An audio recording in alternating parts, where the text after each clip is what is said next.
Hey everybody, this is Myco Sage checking in here, and today I just wanted to make a quick video about strains, what I think about them. I'm talking specifically about core lover strains, not for any other species. So yeah, you know, for example, a strain, what people call strains at least, is like Golden Teacher, Cambodia, you know, Mazatepec, Orissa, India, Nepal, Chitwan, Burma, African Transkys, all of these strains. There's basically hundreds of them, I think, at this point. The most popular ones are, you know, fairly well known and very well domesticated. So what exactly is a strain? Well, strains is actually a misnomer. They're not strains, really. It's more like, in this hobby, in mycology, we call it variety. All right, variety. Why do we call it that? Well, okay, so like cannabis, right? There's actual strains because you got a seed and you know what you're gonna get, right? Whereas in this hobby, you got a bunch of spores, all right? You got a whole bunch of spores, and what's gonna happen is they're both gonna meet up and they're gonna germinate, right? And so each time you do that, you're creating a new single strain. But you can't always grow that strain when you're going from spores, unless you're gonna go directly from, say, an isolate. Then that's more like a traditional strain. So for most intents and purposes in this hobby, we call it variety. It's a variety of spores. And since making this video, Edward Grand has brought forth the idea that cultigen is probably a more apt description for what we used to call strains or varieties. And here's the formal definition of a cultigen. A cultigen is a plant whose origin or selection is primarily due to intentional human activity. So yeah. Okay, so people have asked me in the comments, so Sage, what's the best strains that you recommend? And the thing is, for core lovers, any of the well-known, well-domesticated, popular ones will do. You know, they're all basically the same. As the saying goes, a core lover is a core lover unless it is an envious sort. And that's true, I think. Of course, because these are all well-domesticated, right? Like B+ and stuff. So then you might be asking me, okay, so what's your favorite strain? Well, my favorite strain is probably Cambodia. I love Cambodia. I love Mazatepec, and I love Fenvis, all for various reasons.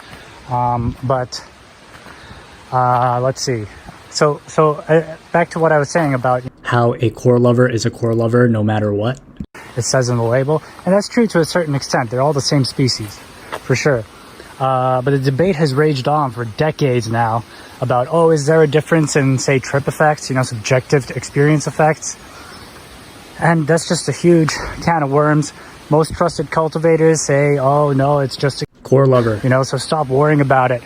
But I have my own personal view on that. I have flip-flop from one side to the other. Actually, I'm sort of split down the middle because I understand that, you know, there are differences. One moment. So yeah, I'm of the view that there are differences to some extent. I mean, in terms of like the size of the fruits and stuff, there definitely is a difference. For example, Amazons are known to produce some pretty big prehistoric looking fruits. Same with Ecuador. B+ is very well known for having the potential. I think the biggest it's ever grown was a B+. So they produce some pretty big fruits, but at the same time, B+ are known for producing pretty bunk genetics, you know, so a nickname for that species is Bunk Plus. And that's what happens, you know, once a strain is over cultivated. Like B+ has been around in the game for a long ass time, guys. So, you know, over time it starts to lose its potency, like in various ways. In the case of B+, it could just be that there seems to be more so-called bunk flushes because of the fact that it's one of the most popular cultigens out there. So thus it's grown more, and also considering the fact that a lot of people who start out with these popular varieties are basically going for multispore, right? So it just increases the chances of having so-called bunk flushes.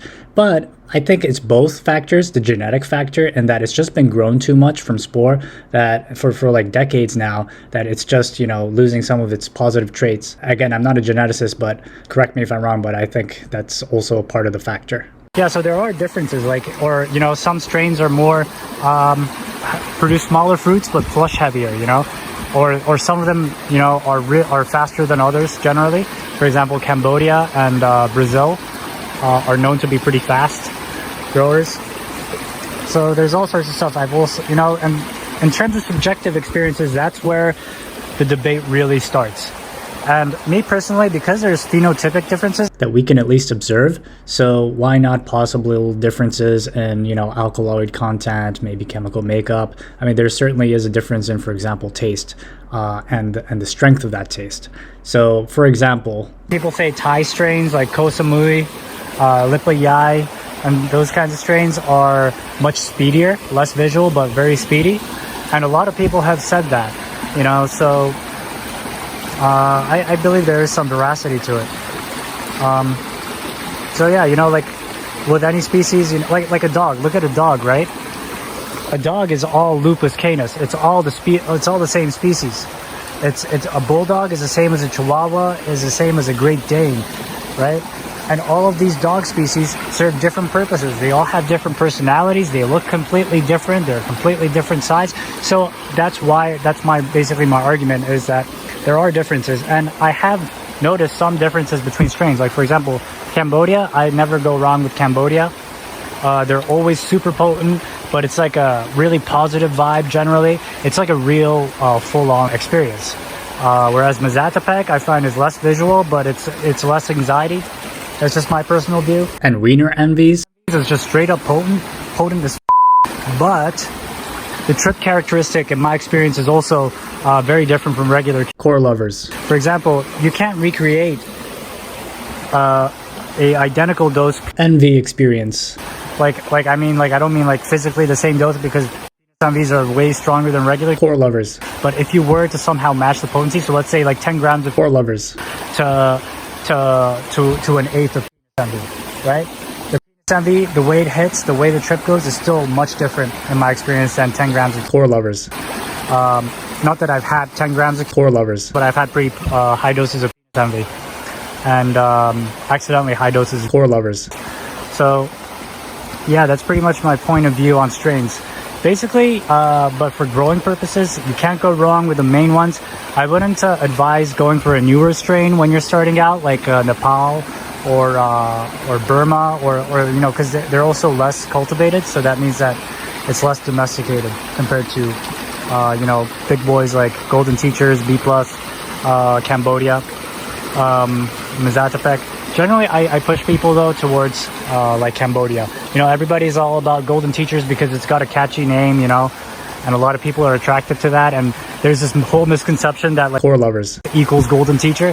That's a whole other topic, you know, that I want to get into in some other video. But yeah, essentially, just I recommend Cambodia. It's fast, it's potent, it's bountiful.